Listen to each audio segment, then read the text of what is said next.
નમસ્કાર દર્શક મિત્રો, તારીખ 10/12ના રોજ અર્થ ચેરિટેબલ ટ્રસ્ટ દ્વારા નિર્મલા બા રાહિલાબા અશક્ત વૃદ્ધાશ્રમ ખાતે અર્થ ચેરિટેબલ ટ્રસ્ટના પ્રમુખ મંત્રી તથા ટ્રસ્ટીઓ દ્વારા એક મુલાકાત કરી હતી, જેમાં 60 અષ્ટવૃદ્ધો હતા અને અર્થ ચેરિટેબલ ટ્રસ્ટ દ્વારા સાડીઓનું મહિલાઓને વિતરણ કરવામાં આવ્યું હતું અને પછી ભોજન પ્રસાદ પણ અર્થ ચેરિટેબલ ટ્રસ્ટ તરફથી કરાવવામાં આવ્યો હતો।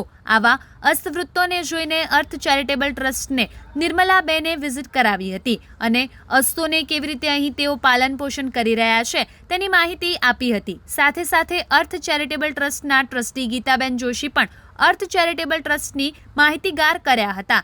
સાથે સાથે અર્થ ચેરિટેબલ ટ્રસ્ટ આગામી વર્ષમાં ગૌશાળાનું આયોજન કરી રહ્યા છે। આવા જ અવનવા સમાચારો માટે જોતા રહો અર્થ પડકાર ન્યૂઝ। સંવાદદાતા ધ્રુવ ભાવસાર તથા સંજય નાયક વાવોલ। જોતા રહો અર્થ પડકાર ન્યૂઝ અને અમારી ચેનલને લાઇક, શેર ને સબસ્ક્રાઇબ કરવાનું ભૂલશો નહીં।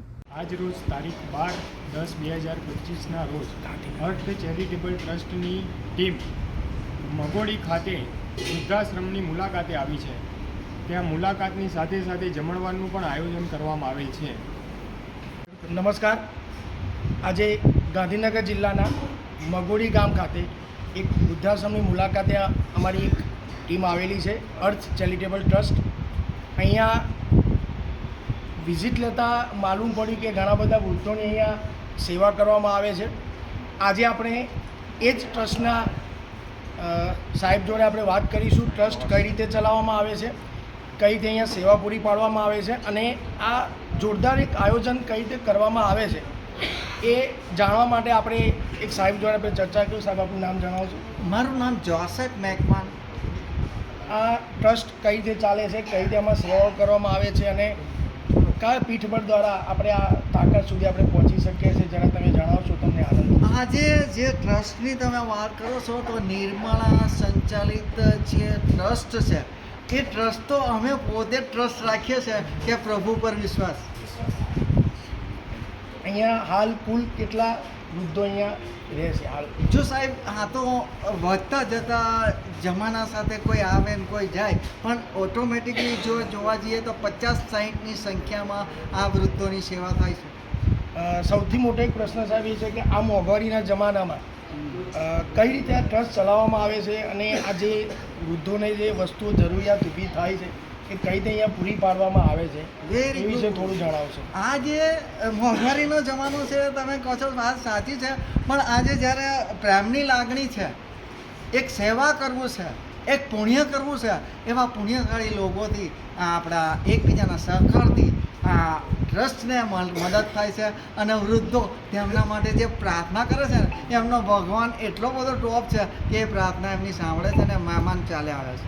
અમે પણ ભગવાનને પ્રાર્થના કરીશું કે તમને પણ વધારે રીતે શક્તિ મળે।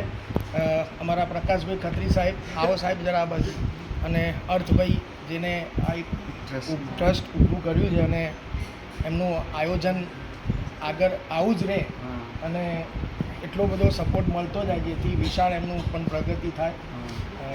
પ્રકાશભાઈ ખત્રી સાહેબ, તમે બે શબ્દો જરા। આજે અમે ગાંધીનગર જિલ્લાના મોગડી ગામ ખાતે આવ્યા છીએ। અહીં સહાયતા વૃદ્ધાશ્રમ અશક્ત જે શક્તિ વગર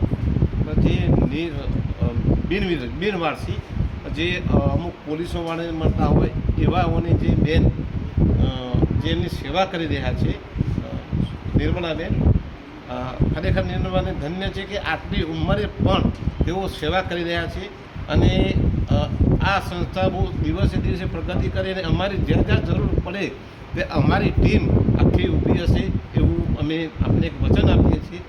જય હિન્દ, જય ભારત। ધન્યવાદ સાહેબ। તો આજે આપણે આ વડીલોની પણ એક નજર લઈશું કે જરા એ લોકો પણ અહીંયા બેઠેલા છે, એમને એક સરસ મજાનો આજે આનંદ થયો હશે તમને બધાને અહીંયા જોઈને। અમને પણ ઘણો બધો આનંદ થયો છે કે આ જમાનામાં આટલું બધું કોઈ કરતું નથી, પોતાના સંતાન પણ નથી કરતા, પણ નિર્મલાબેન એ આ એક આયોજન ઉપાડ્યું છે। આપણે ભગવાનને પ્રાર્થના કરીશું કે અમને પણ ભગવાન શક્તિ આપે અને સરસ મજાનું એક આયોજન થાય।